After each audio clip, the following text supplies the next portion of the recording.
سر آپ مفتی طارق مسعود صاحب کو بلا رہے ہیں؟ یار بلا رہے ہیں، انہوں نے تو ابھی ان کی جو ویڈیو لیک ہوئی جو انہوں نے مجبوراً دوبارہ سے اپلوڈ کرنی پڑی ان کو، اور وہ بھی کٹنگ کے ساتھ، جس میں انہوں نے کہا کہ تیرا باپ آ گیا، اس میں ان کے الفاظ سن کے ہی آپ کو اندازہ ہو جانا ہے انہوں نے کیا فرمایا اس میں۔ انہوں نے کہا کہ اب میرا دل کر رہا ہے کہ میں سچی مچی جیل میں چلا ہی جاؤں، یہی کہا نا، تو اس کا کیا مطلب ہے کون نہیں آ رہا؟ وہی نہیں نہ آ رہے، یعنی سچ، یعنی میں پہلے آپ کو جھوٹی موٹی کہہ رہا تھا کہ میں نے جانا ہے، اس میں کہیں نہیں شو ہو رہا کہ میں نے ان کو روکا ہوا ہے۔ سرکار میں بار بار کہہ رہا ہوں، آپ میں سے کسی کا رابطہ ہے تو ہم سے ٹکٹ بھی لے لیں، ہم آپ کو ٹکٹ بھی لے دیتے ہیں، ان کے کیمرہ مین کا ہم نے تو منع نہیں کیا ان کو، ہم نے صرف یہ کہا ہے کہ آپ جن فضول بحثوں میں ہمیں الجھا کے ٹائم ضائع کرنا چاہتے ہیں وہ بحثیں بعد کی بحثیں ہیں۔ قادیانیوں سے رفع الیدین پہ بات نہیں ہوگی، حالانکہ قادیانی بھی حنفی ہیں، میں نے ویڈیو لگا دی ہے، وہ حنفی مانتے ہیں اپنے آپ کو، رفع الیدین نہیں کرتے۔ اب ایک قادیانی مجھے کہے جی مجھ سے آ کے رفع الیدین پہ آپ بحث کریں کیونکہ آپ نے رفع الیدین پہ لیکچر ریکارڈ کروایا، تو میں اس سے کہوں گا میرے بھائی رفع الیدین کو آپ مان بھی لو، جب تک آپ ختم نبوت کو نہیں مانتے میرا آپ کا مسئلہ تو حل ہی نہیں ہونا۔ پہلا مسئلہ ہے ختم نبوت، جب تک ختم نبوت سیٹل نہیں ہوتا باقی مسئلوں پہ ٹائم کیوں ضائع کریں، ضرورت نہیں ہے۔ جب نہ آپ کے نزدیک وہ ویٹیج والے ہیں نہ میرے نزدیک، رہ کے میں کسی بات کو پیشن سے بیان کرتا ہوں تو میں اپنے موقف کو تو پیشن سے بیان کروں گا، ڈیلے پان سے تو نہیں کروں گا۔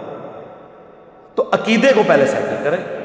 آئیں آل محنت کے عقیدوں کا دفاع کریں، اپنی پبلک کے سامنے کر دیں۔ چلیں اگر ان کو یہ مسئلہ ہے نا کہ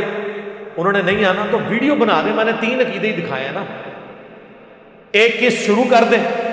کہ پہلا عقیدہ یہ بتایا تھا، یہ اس کے دلائل ہیں، میں ویڈیو میں اس کا جواب دے دوں گا۔ ادھر وہ خود نہیں آ رہے، ہم نے کوئی منع نہیں کیا ہوا میرے بھائی، میں نے نہ تو کسی جو ہے وہ ایئر ٹریول سروس کے ساتھ رابطہ کیا کہ ان کو ٹکٹ نہیں دینا آپ نے، میں تو خود ٹکٹ دینے کے لیے تیار ہوں، خود نہیں آ رہے۔ ان کی فرمائش ہے کہ آپ سادے الفاظ میں ایک کلپ ریکارڈ کریں، میں سادے الفاظ میں کئی دفعہ ریکارڈ کرایا ہوں کہ سر آئیں، پہلے عقیدوں پہ بات ہوگی جب تک عقیدے سیٹل نہیں ہوتے، اور اگر عقیدے سیٹل ہو جائیں تو آپ کی سارے مسئلے آپ بغیر دلیل کے ہی مان لیں، پھر تو ظاہر ہے جی مسئلہ ہی ختم ہو گیا۔ جب کسی کے عقیدوں کو درست مان لیا اس کے فقہی مسئلے تو پھر چھوٹے رہ گئے، جب عقیدہ اس کا صحیح نکلا ہے باقی چیزیں تو چھوٹی رہ گئی۔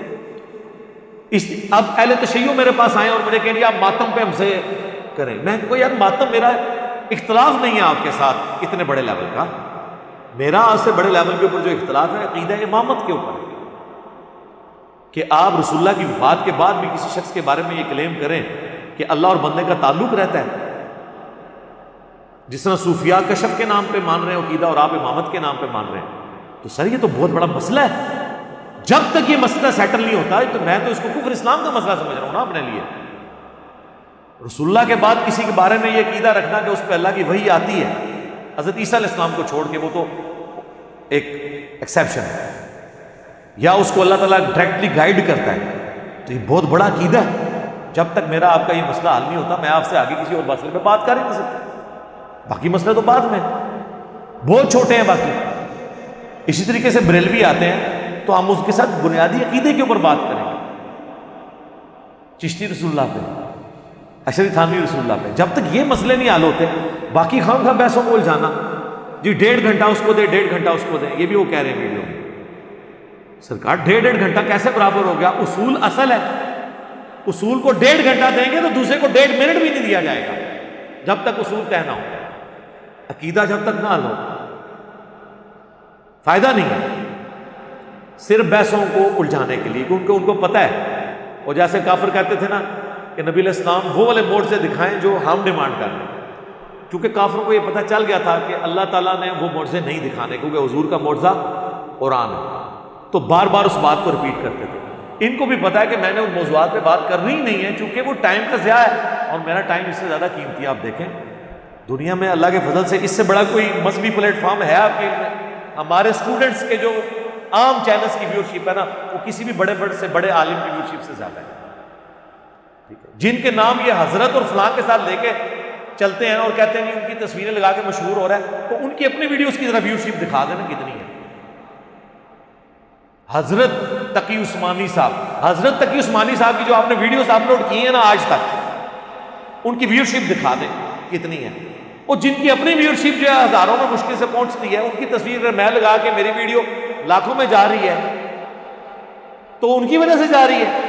جن کو خود ہزاروں لوگ سننے کے لیے تیار نہیں ہیں، بات کرنے والی کریں، لاجیکل بات کریں، ایسا نہیں ہے۔ تو یہ ہم نے شروع میں نٹ شیل میں یہ طے کر دیا تھا،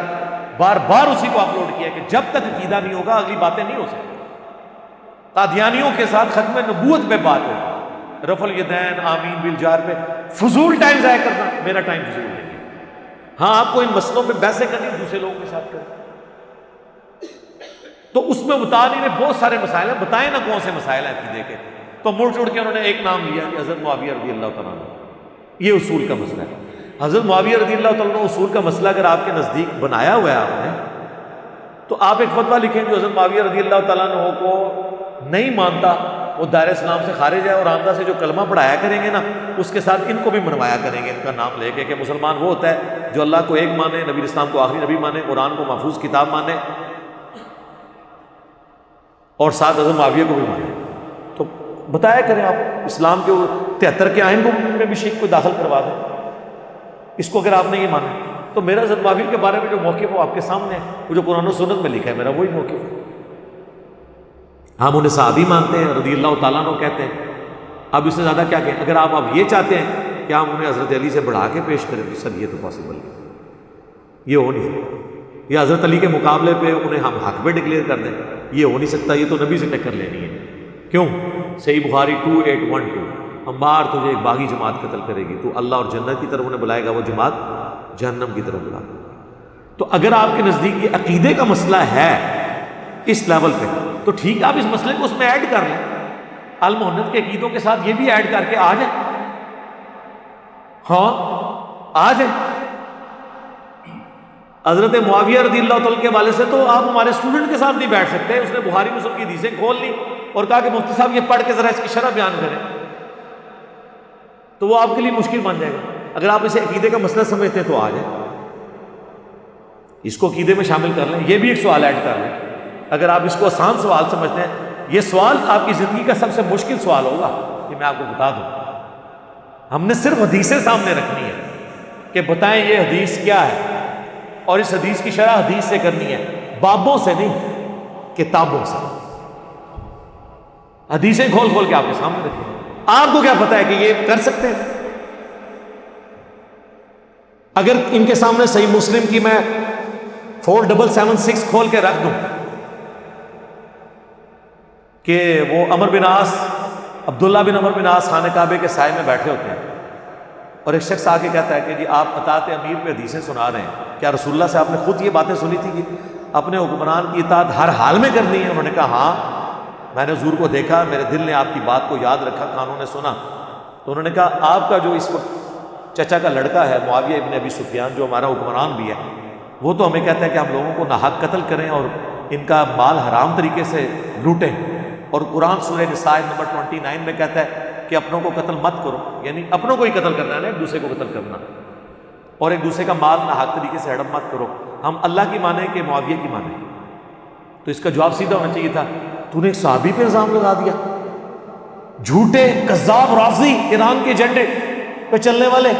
انجینئر کی ویڈیوز دیکھنے والے۔ نہیں، ان کو پتا تھا جو کہہ رہے ہیں نا صحیح کہہ رہے ہیں، وہ خاموش ہو گئے۔ حالانکہ بیٹے ہیں عمر بن عاص کے، جو پوری زندگی دستے راز رہے ہیں معاویہ، جنگ صفین میں بھی ان کے ساتھ تھے، آخری وقت میں روتے تھے۔ صحیح مسلم میں آتا ہے 321 نمبر حدیث۔ تھوڑی دیر خاموش رہے اور کہا کہ معاویہ کی اطاعت ان کاموں میں کرو جن میں وہ اللہ کے حکم کے مطابق چلے، اور جس میں وہ خلاف چلے اس کی نافرمانی کرو۔ تو یہ حدیث بیان کریں اور عوام کو سمجھائیں کہ ہم حضرت معاویہ کے ان کاموں کو درست سمجھتے ہیں جو اللہ رسول کے مطابق تھے، اور ان کاموں کو ہم غلط سمجھتے ہیں۔ یہ تو یہ بھی کہنے کے لیے تیار نہیں ہے، کیسے کریں؟ تو آئیں، اس کو اگر رسولی مسئلہ آؤ صحیح سر کسی طریقے، ایک ایگزامپل سیٹ ہوگی پھر انشاءاللہ، آندہ کو بندہ نام نہیں لے۔ اچھا، بعض لوگ میدان میں اور بھی اترے ہیں کہ ساڑھی بھی کوئی ٹکٹ لا دو، سر ٹکٹ اس کی لگے گی جس کی ویورشپ زیادہ ہوگی، جس کی عوام میں سے ہوگی، باقی فرقوں کا بھی بڑا آنا چاہیے۔ مفتی منیف صاحب آئیں، میں تیار ہوں، بالکل آئیں۔ ساجد میر صاحب آئیں، امام کعبہ آئیں، بڑے لوگ ہیں، چھوٹوں سے بات نہیں کرنی ہے سر. چھوٹوں سے بات کرنے میں میرا بینیفٹ نہیں. چھوٹوں نے بیٹھنا ہے اپنے دوسرے فرقوں کے چھوٹوں کے ساتھ بیٹھے. یہ میرا تکبر نہیں ہے. وجہ یہ کہ ہمیں اس سے کوئی فائدہ نہیں ہونا نا. ہاں جس کی ویورشپ زیادہ ہے اس کے ساتھ بیٹھنے کا ہماری دعوت کو فائدہ ہے. جس کو لاکھوں لوگ دیکھتے ہوں، فالو کرتے ہوں، لاکھوں میں لوگ، ملینز میں، وہ جب بندہ آ کے ہمارے سامنے اس طرح قسم کرسی میں بیٹھے گا، علمی دلائل میں وہ ناکام ہوگا، تو ہماری دعوت کو بہت فائدہ ہوگا. اس فائدے کے لیے میں تیار ہوں. اور وہ بھی مطلب وہ ایک نادر علی بھائی بھی اس میں پڑے. اب نادر علی بھائی تو اس وقت مطلب وہ کہہ رہے ہیں اس دن سے نہ مفتی صاحب میرا فون اٹھاتے ہیں نہ میرے ساتھ بات کرتے ہیں، ورنہ پہلے میں ان کو مس بیل دے دوں، رابطہ بھی کروں گا، کرتے تھے. بڑے متنفر ہوئے علماء سے. میں نے کہا آپ نے مجھے مجبور کیا تھا نا، اب دیکھ لیں. وہ کہتے ہیں میری توبہ کہ میں کہتے کسی کو کہا مولوی نہ ملوں.